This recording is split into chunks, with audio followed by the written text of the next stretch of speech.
This is Damian Macy, representing the Friends of the Marshall Public Library, and today is Thursday, August the 13th of 2015, and I'm at the Marshall Library interviewing Sharon Welliver.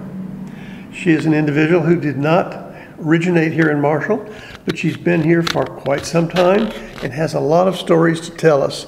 And with that, I'll introduce you to Sharon. Well, probably have trouble shutting me up once I get started. But I was born in Terre Haute 71 years ago. And my father was a policeman. My mother was a secretary. Not at the time I was born. They were married during, I was a war baby. So they were married in 1943. And it was interesting that my mother worked for A.R. Markle, who was part of the historical community of Terre Haute, Indiana, and worked with him as his secretary when he was compiling the history of Holman and Company. And so when my mother died, after she died, we donated her original notes to the Vigo County Public Library. So they're there someplace in their research section, I imagine. But I grew up in Terre Haute, graduated from Garfield High School, attended Union Hospital School of Nursing and Indiana State. It was Indiana State Teachers College when I started. The next year it became Indiana State College, and before I graduated it was Indiana State University. And one of the reasons it became a university is when they introduced the School of Nursing. They had to have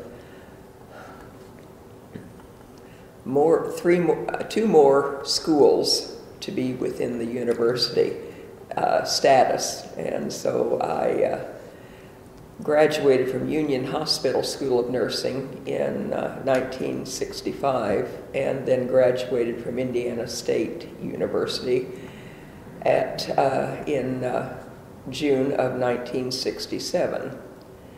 And after I worked at Union the entire time I was in school and the 2 years afterwards, and then I moved to Houston and worked there for 2.5 years, and came back to Terre Haute and became part of a course in neurosurgery, which I took up at Chicago at the Northwestern Memorial Hospital.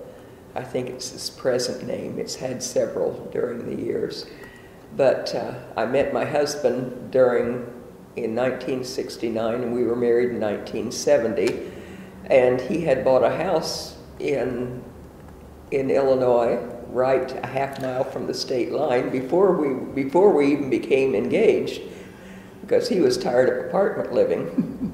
And so that was the house we came to, and we raised our 3 children. And his name was? Larry Welliver. He was a member of the Indiana Air Guard, and where he served more than 33 years in the Air Guard, and which is also part of the U.S. Air Force. So he retired in 1992.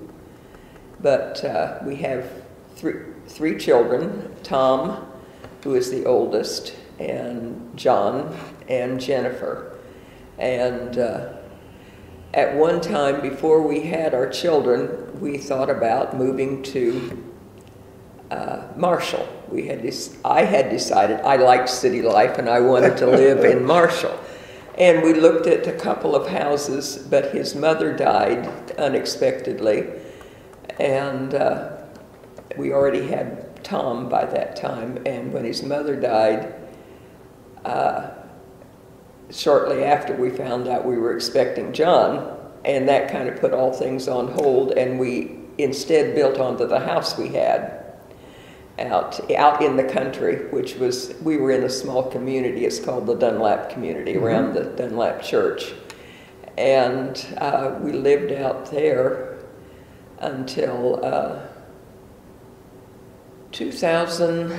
We moved into an apartment in 2010, in January of 2010. We had some issues with the house, and we decided to live in, and then decided to purchase a home. And I've been been a Marshall resident since June of 2010. Our 40th anniversary was June 14th, 2010, and the children put together an anniversary party, and we moved into our new house at 211 Archer on June 28th. And so I got my wish of wanting to live in the country, in the city. And is an older house, was built in 1896. So it has the thick masonry walls and retains heat well, and keeps in the wintertime, and keeps the house fairly cool in the summertime. It was one that I've heard many tales of. One of the later of the owners, Mrs. Wyrick, which I'm not going to tell because they're a little bit on the scandalous side. So I don't know that they're true, but I've enjoyed living in town. It's been...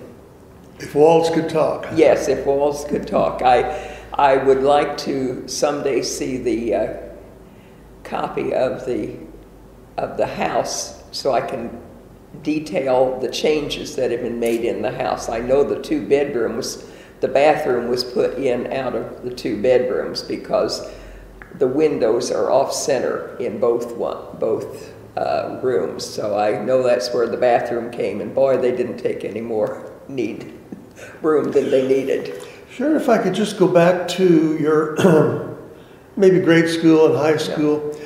And I know at that time, really, Terre Haute was quite different than what we see it today. Oh, yes. But could you just describe a little bit some of your memories of Terre Haute? I remember we moved down on South 17th Street, and I started school at Davis Park. And Davis Park at that time was a multicultural community. We had...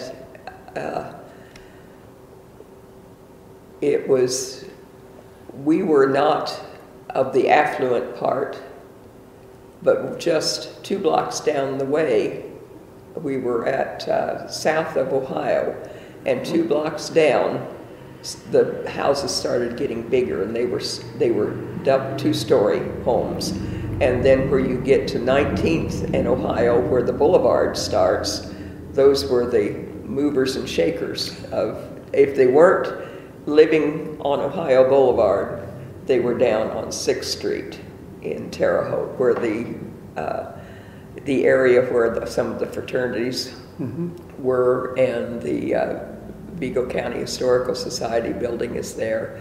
And I remember when our street was paved, because it was brick, and they put down the asphalt, and the asphalt of the 50s was not as reliable in remaining just asphalt, because in the summertime it would heat up and you'd walk across and you'd get sticky feet, because we went barefoot the whole time when I was growing up. I always had stub toes and skin knees. But I went to Davis Park, and some of my friends in my Brownie troop, one father owned Hillman's, and another one, I've forgotten where he worked, but I went to school with Edwin Lozier, whose parents owned the automotive place that was on Ohio, and I knew a lot of the what would be called the higher echelon, and we were different backgrounds. We were different cultural backgrounds. We went there. Two of them attended the synagogue. Two of them attended the Greek Orthodox Church.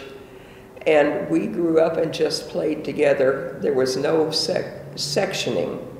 Now, in the area we were, there weren't any colored people, as we called them, because we all had neighborhood schools. Mm-hmm. And so you went in the neighborhood, your neighborhood, everybody went to the same school. And we had people that went over, that came as far as maybe 24th Street. Mm. And some that went to, I can't remember if there was anybody. I know I had a friend that was on 12th Street. So it was just a neighborhood, and we had the local grocery store and the local pharmacy, and it was just a super place to grow up, because we never worried about, we would just say where we were going, and we would play within the community and go over to the school grounds on occasion and play there. Was that local grocery and local pharmacy there primarily because most people end up walking? Yeah. As opposed to driving to the store? No one drove to the store. My grandparents lived at 3rd Avenue and just off Lafayette. And there was what was the Oakley store, which later became part of the Kroger chain. And then later on, the Standard store came on Lafayette, just north, about 4th Avenue ran all the way through. And so, and still, we walked, because nobody got in a car and went any place except maybe to church if you were going out of the neighborhood. I can remember we went to church with my grandparents at 4th Avenue Methodist from down in the South End. And it's no longer there. The block is completely empty. Over the past 20 years, Indiana State has bought as far north as 3rd Avenue, and Union Hospital has come as south as 3rd Avenue. So it's really changed a lot. I remember growing up and taking the bus to go downtown to shop, and I was the oldest in the family, so I would take my brothers and sisters, whoever was old enough to go. We would get on the bus for trips to the movies when I was old enough. And at 11, I was considered old enough to be in charge of the next youngest and go down to the movies. We went to the Indiana, to the Wabash, to the Grand. I think to the Liberty was downtown, just whatever was. We didn't worry so much about age-appropriate movies at that time, because they were all appropriate for everybody. Mm-hmm. And the downtown has changed so much, and we have lost so much history in the tearing down. My sister found a picture of Indiana State,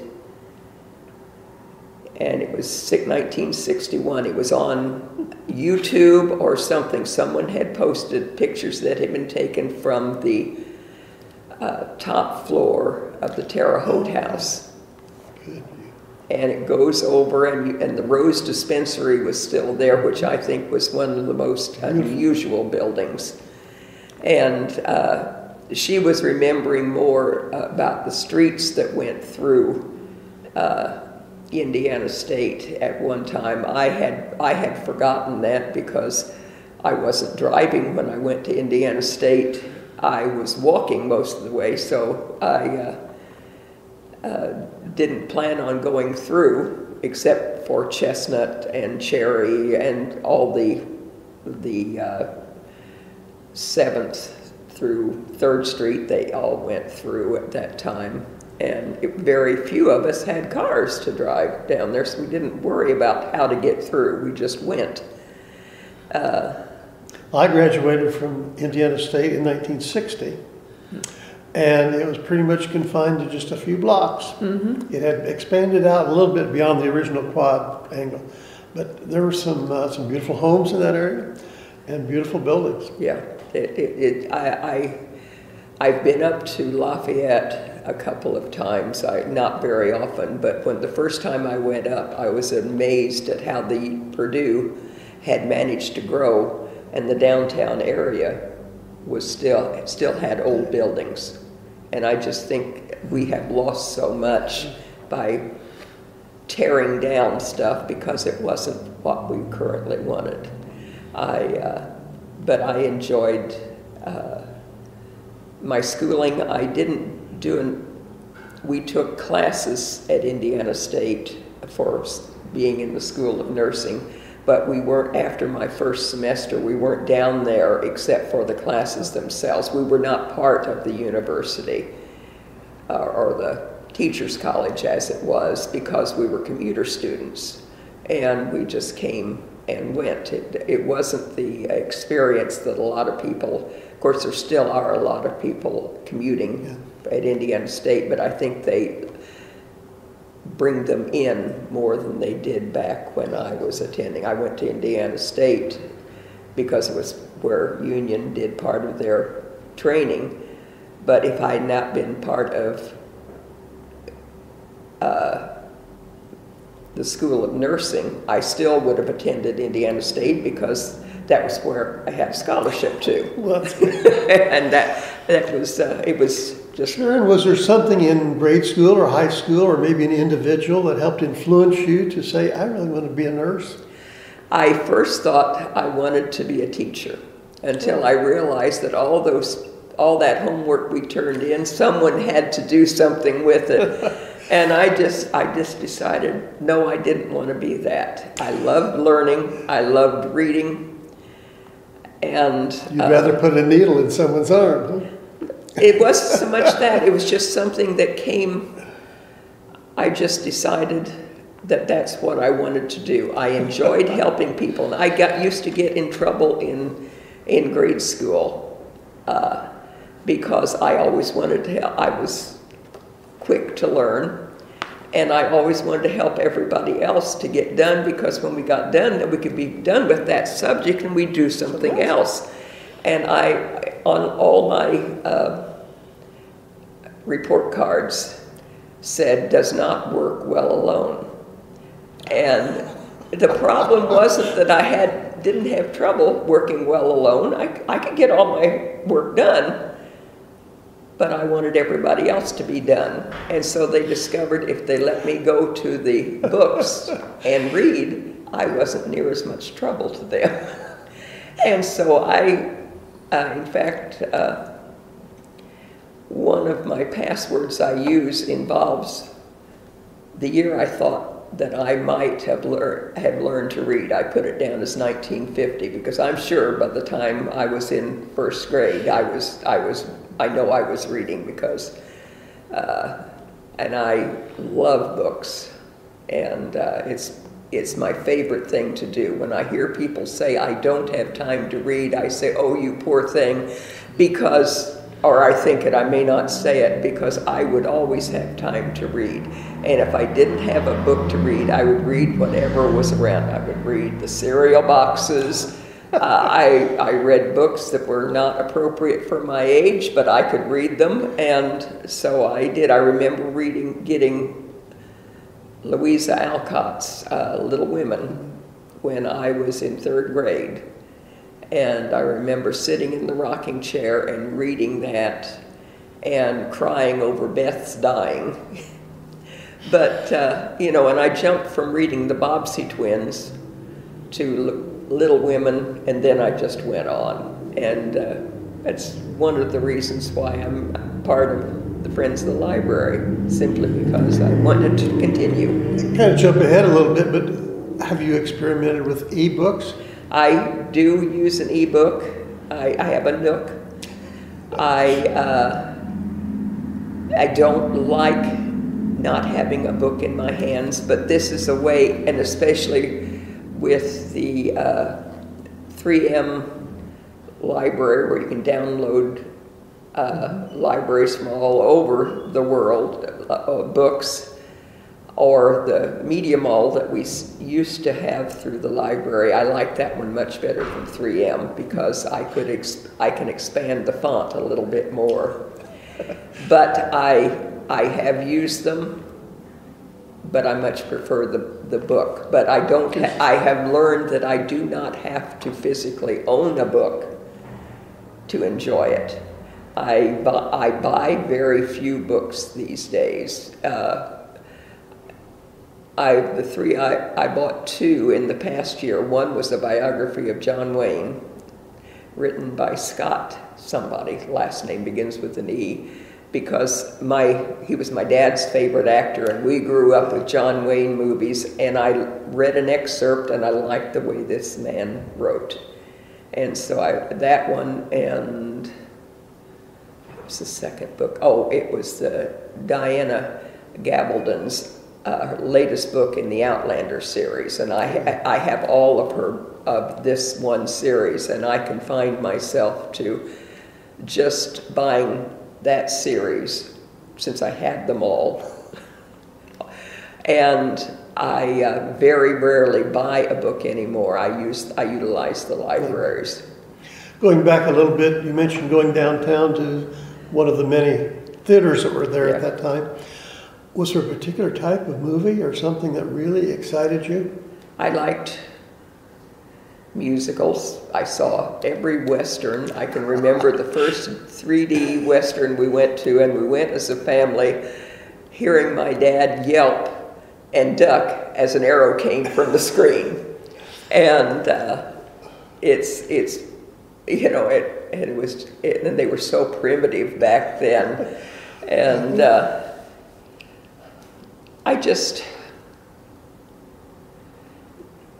I don't like to be scared. I do not look at horror films. Even to this day, there are some TV presentations which are scarier than what I like.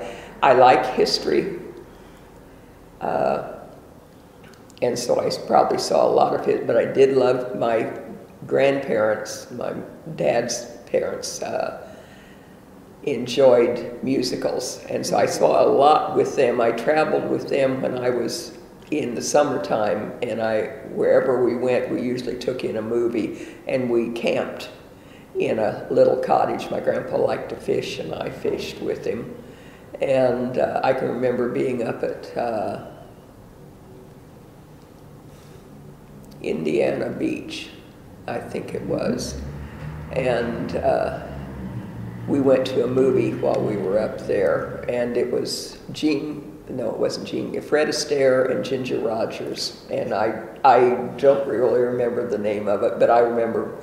And one time we saw Gordon McRae and Doris Day in that one, I remember, on Moonlight Bay. And so I think the musicals were probably the ones I would choose to. My daughter, she only likes The Music Man, and we were watching Singing in the Rain because she'd never seen it.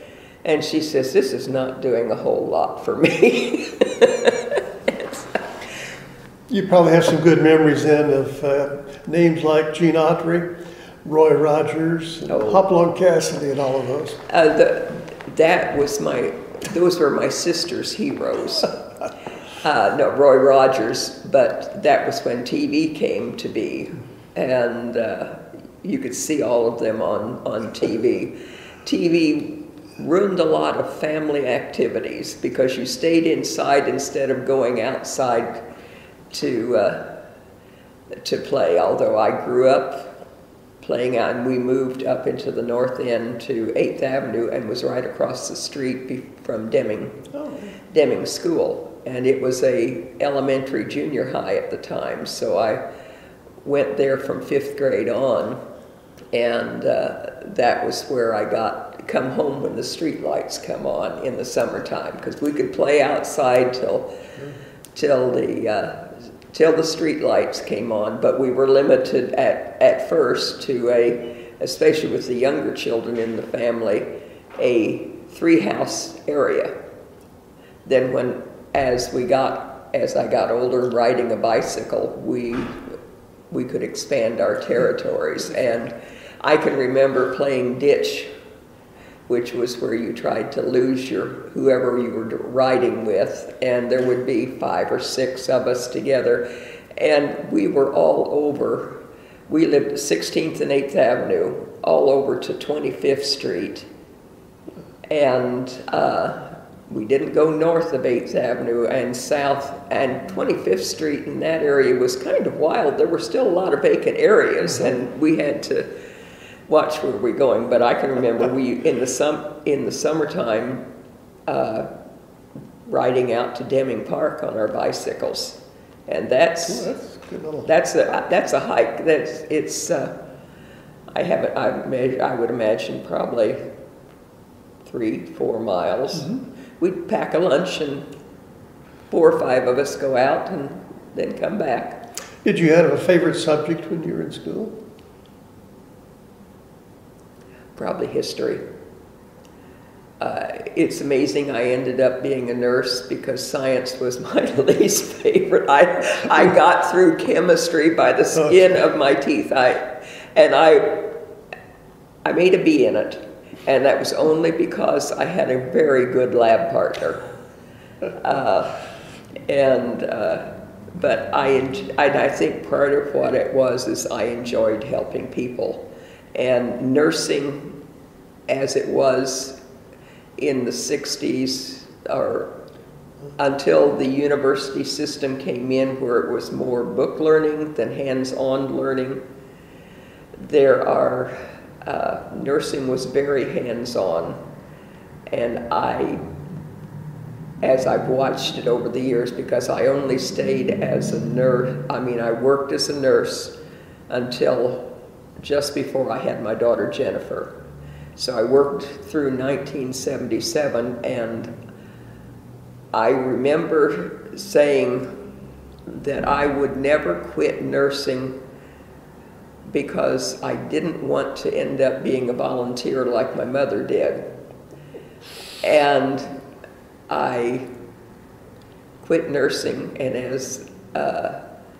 and when Jennifer was born, Tom went into kindergarten. And the first thing I did when Tom went into kindergarten, I became one of the room mothers, not the room mother. I worked on, we'd work on the parties, and I had to go to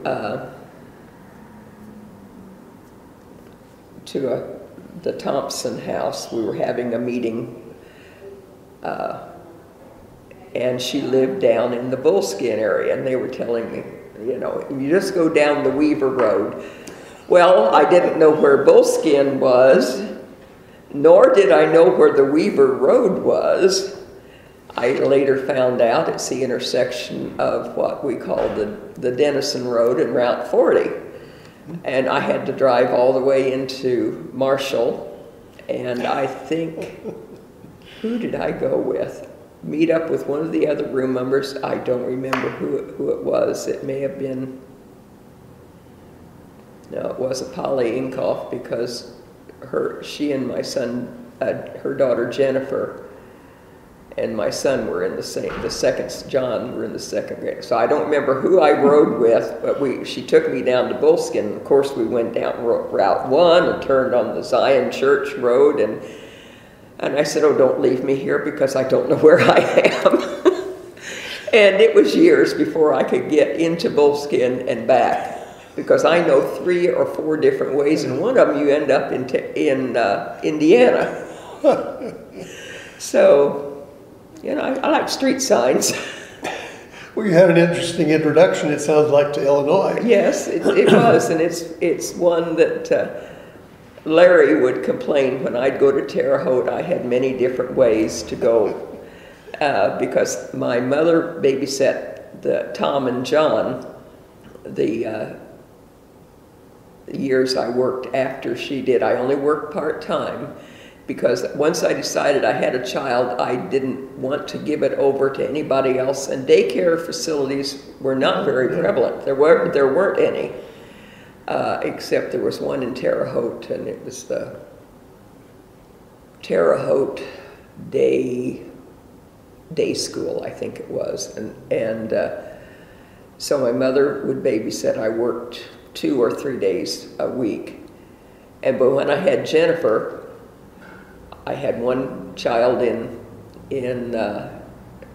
kindergarten, and there was no one around, and so I stayed home because being on the different times, someone had to stay home and put Tom on the school bus because we were the first ones at that time. We were the first ones picked up, and we still were, and the last ones left. Excuse me. Yes, at 20 minutes to 7. And they would get home anywhere, depending on who wasn't riding the school bus, from 10 after 4 until 4:30. So they had my kids had long days on the school, and so I stayed home. And the hospital wasn't used to doing anybody with flex time, so I just quit and stayed home with my children and became a volunteer, first with the schools, and then as the boys joined Cub Scouts, I worked with Cub Scouts, and then when Jennifer joined Girl Scouts, I graduated to Girl Scouts because I knew more about it. I had been a Girl Scout through 8th grade, and first with brownies and then into... Excuse me. And we weren't a whole lot of us that stayed through Girl Scouting as I was growing up, unless your mother was a leader, and my mother wasn't. And so at 8th grade is when I stopped. But I went back into Girl Scouts and soon became a leader because I'm one of those people, if something needs to be done right, and you're told that it needs to be done right, there are rules, you follow the rules.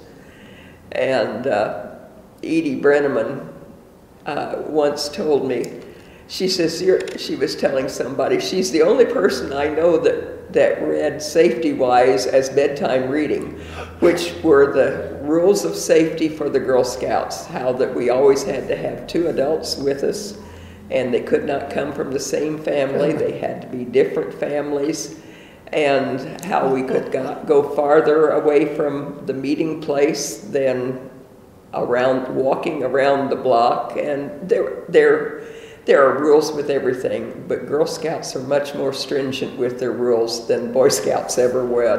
I told somebody, I said, I signed one paper when my sons became part of Cub Scouts or Boy Scouts, for them to join, signed my name to it. I never filled out another paper after that. And with Girl Scouts, every trip we took, we had to have a separate permission slip. And so I stayed with Girl Scouts. Jennifer, as a leader, her last year where I was a leader was a senior in high school. By that time we were down to just 2 girls. And they were called individual scouts, and they were working alone, and I was just their advisor. But during that time, I did camporees. I became a trainer. I first worked with I was the chair of the cookie distribution. Whatever was going on, I soon found myself in charge of, because I am a take-charge person, and they knew that they could depend on me to do whatever I said I was going to do. And in 1996, 98. I don't remember. I ended up being asked to take over as the second vice president on the Girl Scout Council. And I said, we just elected that person in April. This was August. Well, her husband moved. And so they asked me to take over. And it was the second vice president was the liaison between the local Girl Scouts, or as we called them, the service unit. They started out calling them neighborhoods, and then we became a service unit, between the service unit and the board. And which meant that I was we had been graduated into associations. Covered Bridge Girl Scout Council had 8 associations, and since we were a bi-state council, we had 4 in Illinois and 4 in Indiana. And that was where I really got used to working the time zone, the time zones. And because at the Girl Scout office, we had 2 clocks, one in the shape of Illinois and one in the shape of Indiana. So we would always know what time it was there. And my son, who works up in Gary, Indiana, said, I cannot get these people to learn the difference in time zones. And of course, Gary stays on Central Time, on what we call Illinois time. And I said, you need 2 clocks, one in, and I said, that's the only way you're going to teach them how it works. But I was second vice president for 2 years, and enjoyed working with the people, and I learned how the system worked. And I had learned it for one reason, because Edie Brenneman had been second vice president for two terms, which were 3 each. And the last term, I started riding with her, because there were times when the executive director could not go, and she didn't want to go by herself, so I would go with her, and I learned from her a lot of the things that I used when I became second vice president.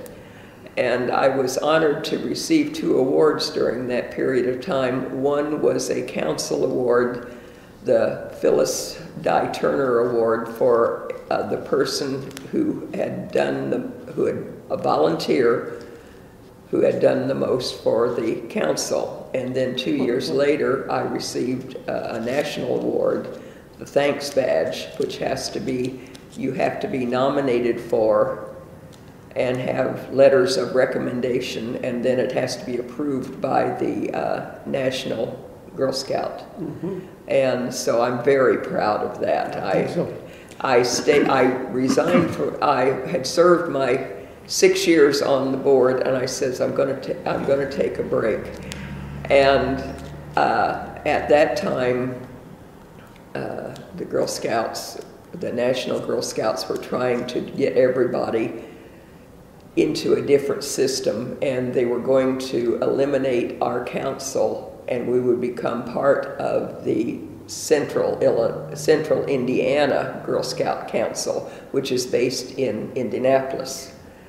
And we were not happy about that. We liked our autonomous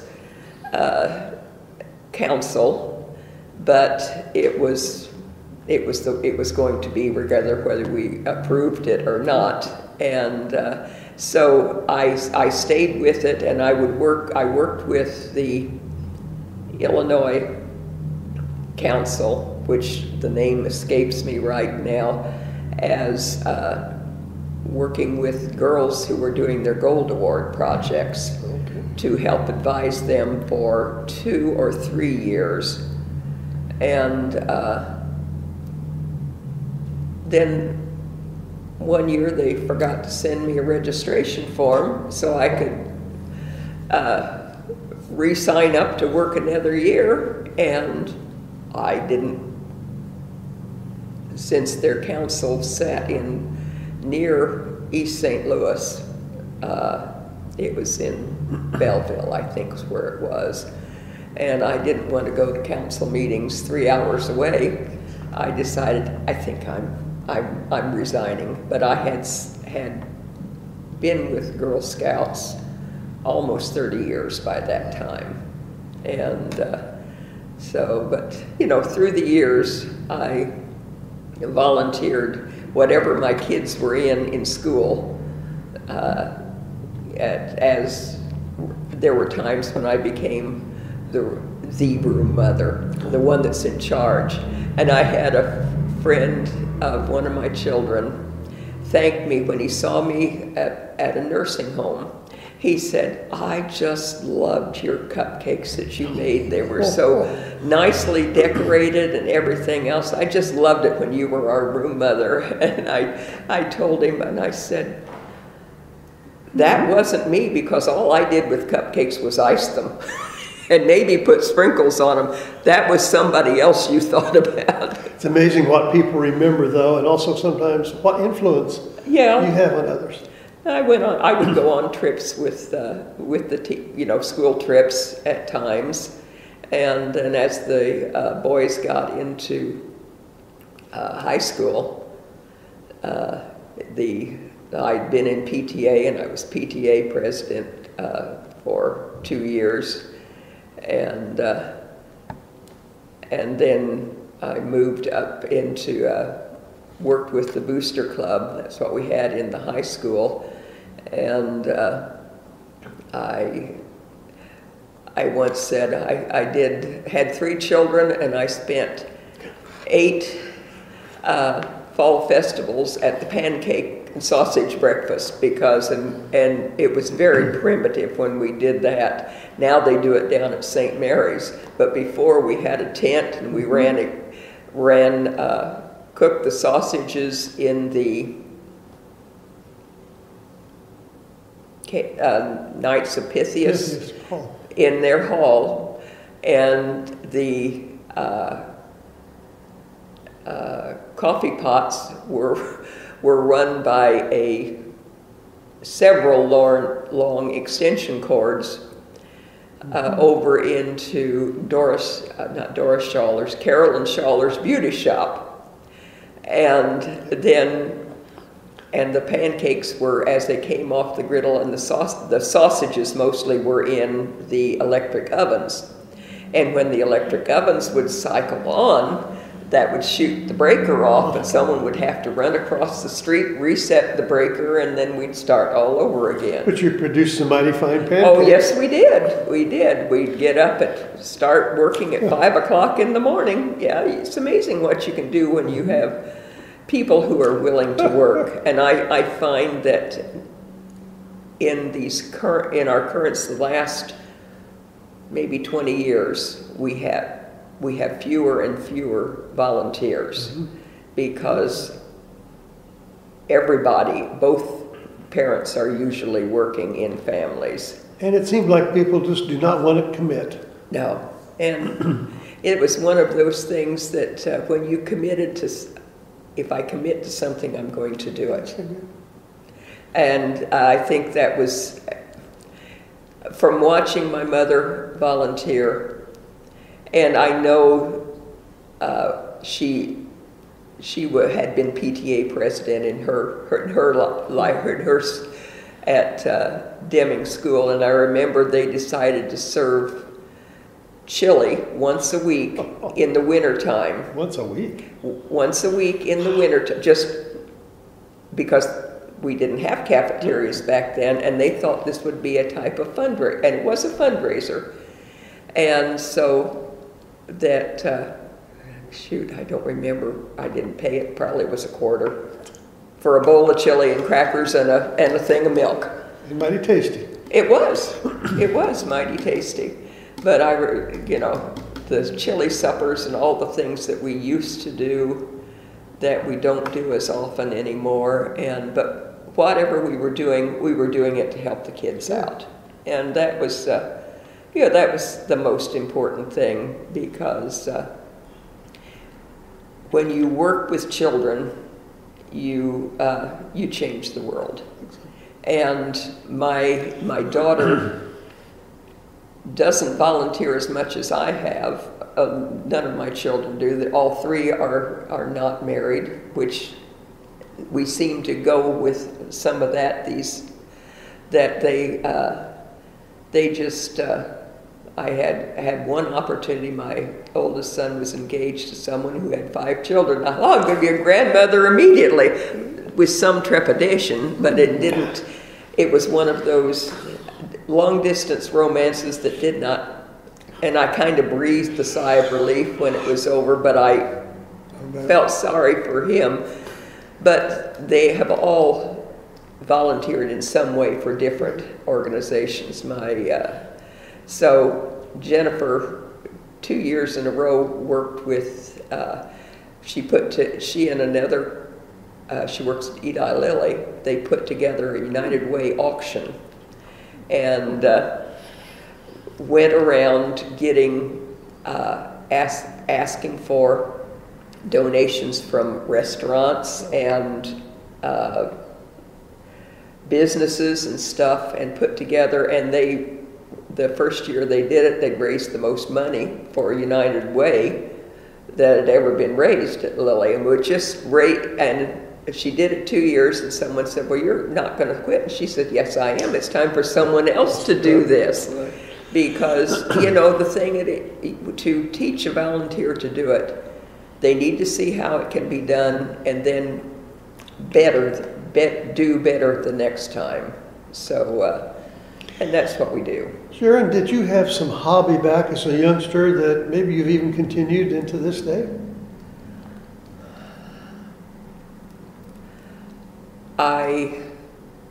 My grandmother tried to teach me to knit and crochet. And she was from Scotland. And the European way is different than what I know. I couldn't learn it. I had to get a book. And I learned later that there are people who can learn from demonstration and people who learn by reading. And I am a reader. And when I worked at the hospital, I worked nights. And one of the ladies was knitting a sweater. And I said, I'd like to do that. And so I got a Coates and Clark book of instructions and made a sweater, which had a lot of loose weave, and it was, because this was summertime, and and it was one that was, I found that I sometimes did not get the proper gauge on my yarn and my knitting.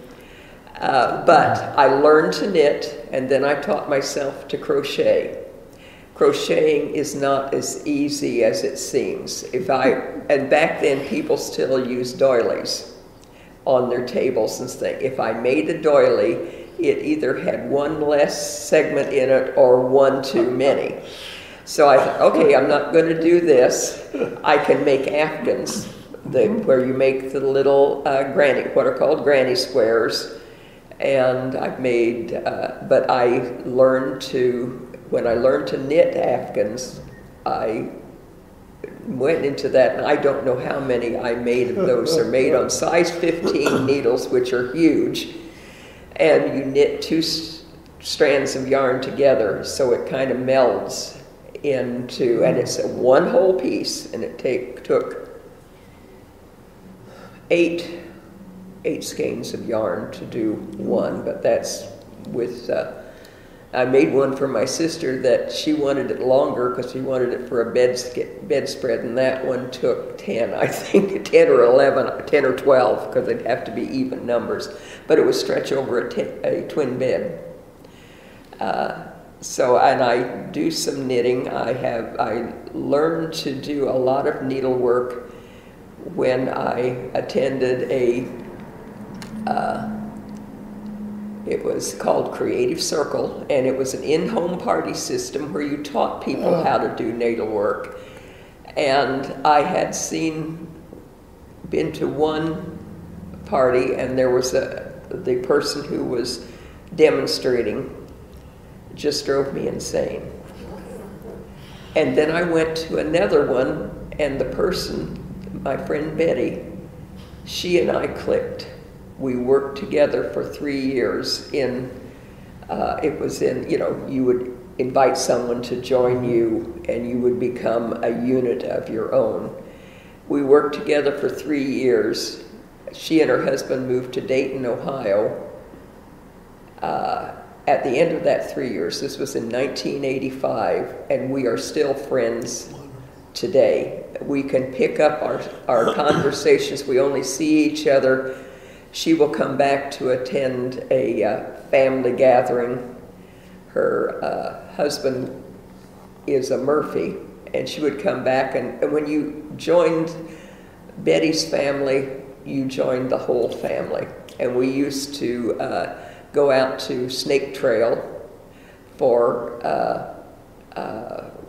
campouts, and we didn't camp overnight, but we would go swimming and have wiener roasts and everything else. And we spent the 4th of July.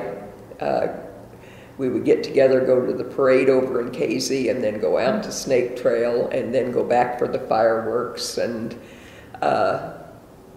after they moved away, we lost our access to Snake Trail, so that's when we started.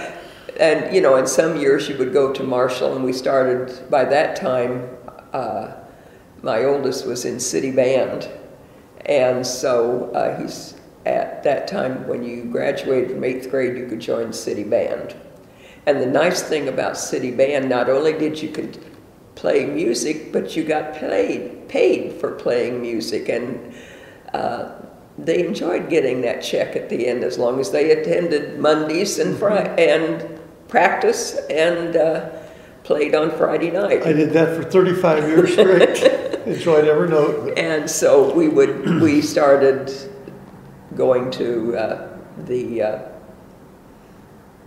fireworks out at the fairgrounds, and band concerts every Friday night through the summer. And and as we got to know more people through the schools, is how we got to know people here. But I once remember seeing somebody at a PTA meeting, at our board meeting, and we would go, after the board meeting, we would go out to where Crosswords Restaurant is. I can't remember what it was. The L&K? We would go out to the L&K and continue our conversation. We didn't have board meetings out there, but we got to know each other, and they would tell about this person and that person, and they'd ask me something. I said, I have no idea who you were talking about. And I says, I don't know if I'll ever be a part of Marshall history, because I have no one around to, and I said, and besides which, I can't talk about anybody because I don't know who of you are related to the other. And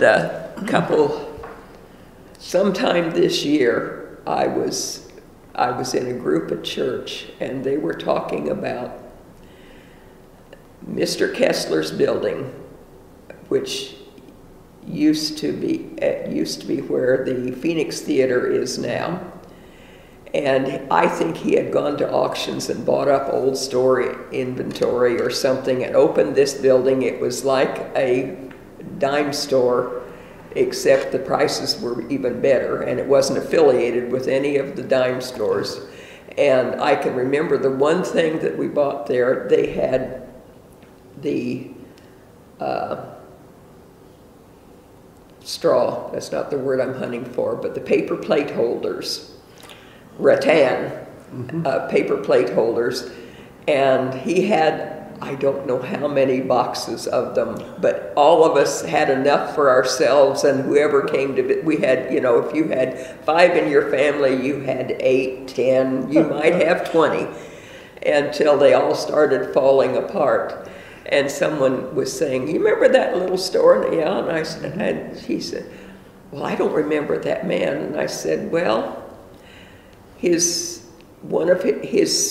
married a woman who had a son, and he adopted the son, and we were in Boy Scouts with this son. And I said, I know his name through a Boy Scout connection.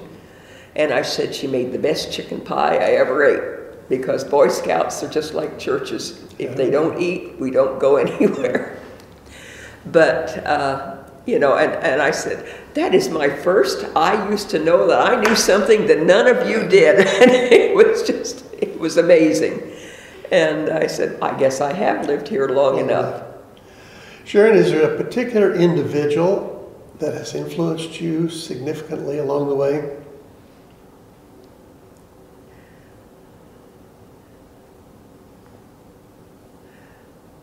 I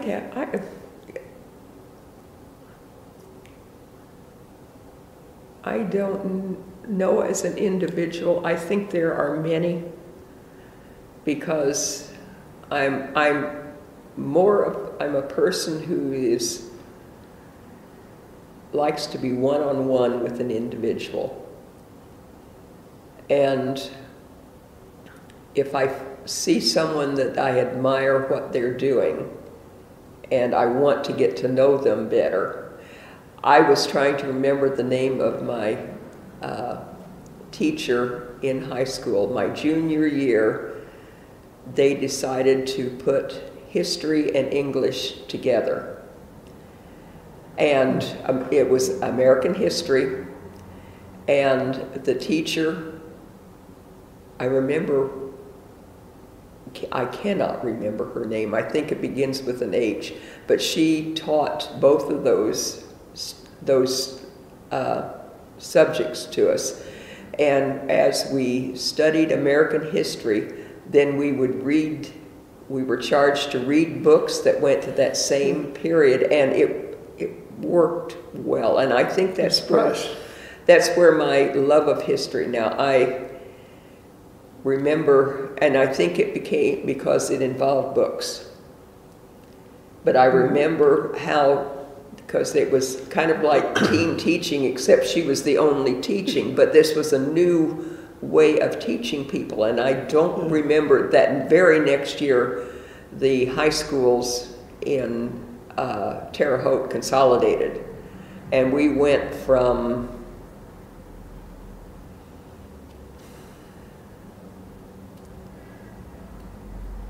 took in all the county high schools, and we went from maybe 14 or 15, I'm not sure exactly, down to Wiley, Gersmeyer, Garfield, and West Vigo. And West Vigo was brand new. No, it wasn't even there yet. It was, I'm trying to remember when, because that was 1961 when we consolidated. It was my senior year. And we went from whatever, our senior class doubled in size that year, and that was because you had all the ones who had been class presidents at their old schools, and we could only have one now. It was a challenge. Adjustment. Very much an adjustment, because before, basketball, is king in Indiana. And the Wabash Valley tournament, we could get out of school as long as we showed our bus ticket, because we could ride the city bus and go down to the tournaments if you were a good student. And I remembered, it was really fun when the Pizza Hut Classic came in, and it's now something else, but it's basketball. It reminded me of that, and how, but it's your interest in volunteering obviously is still continuing. Yes. And I guess that shows in your involvement in the library here, and your love of books. It was something I think my daughter had a friend who invited her to come to Friends of the Library. And Jennifer came, and it was another Jen that invited her. She came with her a couple of times. Mom, I think you'd enjoy this. And so here I am, and she's not coming anymore. But I do enjoy it, and this is my 3rd year of being president, and and it's one of those things. I don't think I have taken this over for forever. But I have enjoyed it, and I want to see, and I don't understand people. I've talked to people and say, why don't you get a library card instead of buying so many books? Well, I don't know. And a friend of mine that lives just outside the city limits, she says, we've never had a library card. And I said, how did you get your kids through high school? Because I know they are well educated. She says, well, and when my children were in school and started coming up with homework that required research, it was a challenge because they would get home at 4:30 and the library closed at 5. So, they soon learned that they had to let me know, because then it was open later on Thursday nights. And Jennifer my daughter Jennifer told me it would always been open till 6. And I said, no, Jennifer, maybe after you started doing research papers they were. Well, I think that's really a part of, Marshall's so blessed with volunteers. Yeah. That's what helps make so many things go. Sure, we've got so many modern conveniences and things around us. Is there something you'd have to say, I just couldn't live without that?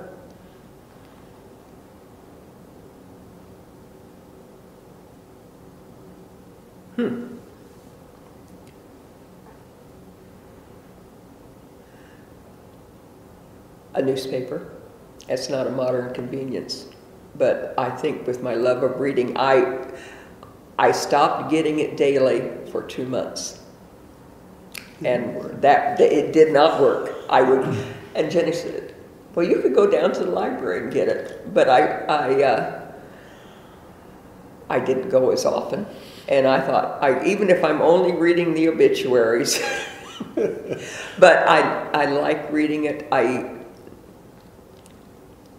Television as it is now, I facetiously say 500 channels and there's nothing to watch. There aren't that many. There may be, I don't know. I do have a satellite system, but I refuse to pay any more than what I am already paying. And some of the series that come on, I don't want to watch them because I like G-rated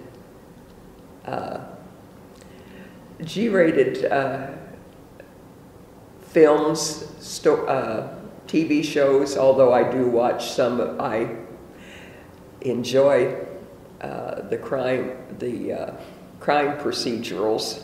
NCIS, I don't miss that. But it's just, it probably,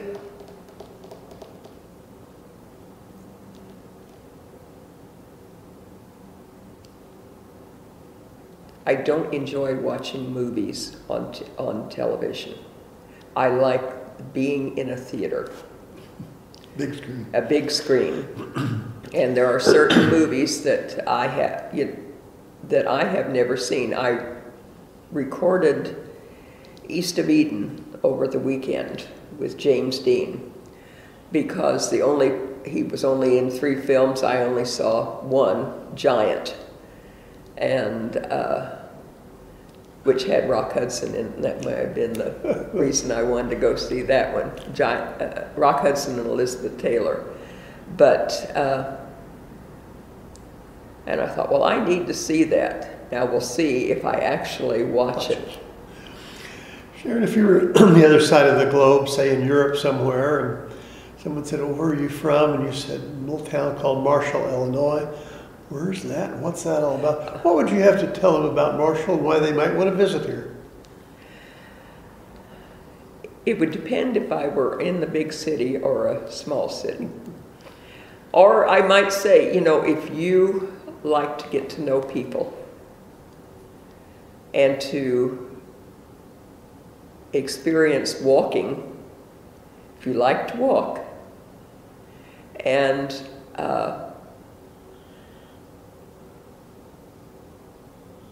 if you just want to slow down your life, you would enjoy being part of a small town like Marshall. I think our school system is one of the best around. I mean, I have watched the people come in. Why did you come here? And because of the school system. And the many things that, like still being able to hold baccalaureate. I am a religious person. I am involved in my church.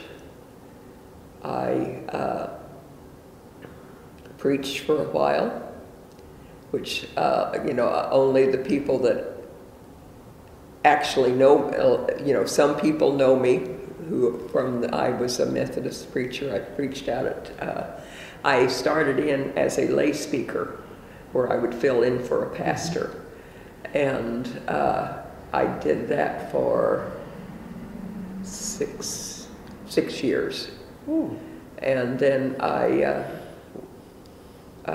became I was assigned to two churches. I announced my intention that I wanted to be a pastor, and I worked with Asbury and Oliver Church for over 2 years. And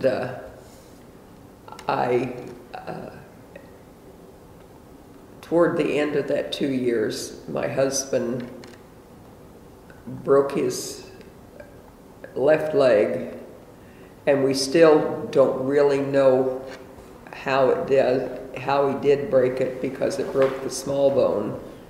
And when they went to repair it, they found out he had osteoporosis. So whether it snapped and he fell, but he also had a blood disorder, and the trauma of the leg injury, he lost time. He didn't remember some periods, and it was a neurologic problem that bothered him, and so he was in the nursing home for 100 days, and we weren't sure if he was ever going to be able to bear weight, because it was only the last 10 days he was in the nursing home that he could bear weight. And I needed to be at home with him, and I was glad I had decided to stop at that time, because he only lived not quite 2 years after that, because the blood disorder he had, it had been under control, and it took over. But it was one of those things that I'm glad I did it, but I so much more enjoy being part of the congregation. I still miss leading services, because I enjoyed putting the services together, and the process that you go through. And I have found that as back in a civilian as such, that I still have a lot to say. And you can do it one-on-one just as well as you can from a pulpit, and without filling out all the many papers that come with being. Thank goodness there isn't a whole lot of paperwork to do with Friends of the Library. I just get 6 meetings a year I could handle, and no, but it is fun to be part of, and to be part of, like coming up with our centennial, to get in on what we're going to do. And also knowing that I can do as much or as little as I plan to. But knowing myself, I want my pastor. About 20, let me see, 15 years ago, he was leaving. I had attended Dunlap Methodist Church. And as he was leaving, he said, "Sharon, you have a bad habit." And he said, "When there's something that needs to be done, you jump in and do it instead of allowing others to do it, allowing someone else to speak up." I spent 2.5, 3 years sitting back. It's the hardest thing I ever did.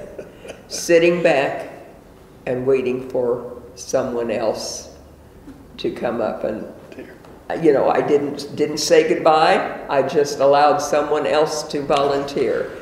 And I told him, unfortunately, he died less than 2 years after he had told me that. But it is, I would say, probably that is the one person that's made the most difference in my life. Steve Bramlett was his name. Steve Bramlett? Mm-hmm. He was from Texas. And he owned his own construction company. And he decided to become a pastor, and he went on the same process that I would have been on. And it's called, you become a local pastor and you attend schooling throughout. It can be as long as 12 years. If you could stop and go to seminary, it wouldn't be that long. Mm-hmm. But that was how he had gone. And I just took me you asked me that question probably a half hour ago. And he probably is, and I still use it today. Okay. And Jennifer was telling me about one part that organization I'm part of. She says, "You know, they're just sitting back and waiting you to take over." And I said, "And I've already told you that I'm not doing that." Because it's one of those things that I know I would get frustrated with people. And in this situation, I don't need to become frustrated. I need to do what I do and do it well and allow others to take their part. And I thank Steve for doing that, because looking back, it was one of the hardest things I've ever done. Well, Sharon, it's been a delight visiting with you. Well, I've enjoyed it. Thank you so much for being a part of our oral history project for the Friends of the Library. All right. I've enjoyed doing this, and as I said earlier to people, this is not for today or tomorrow, but it goes on file and will be there for the future. You know, it's just one of those things, and you don't talk about your whole life. It's hard to get it done and squeezed in an hour. I realize that. And if Edie hadn't mentioned Girl Scouts, I probably wouldn't have taken us there. But Girl Scouting is important. Well, we thank you so much, and this will be on file for the future to listen.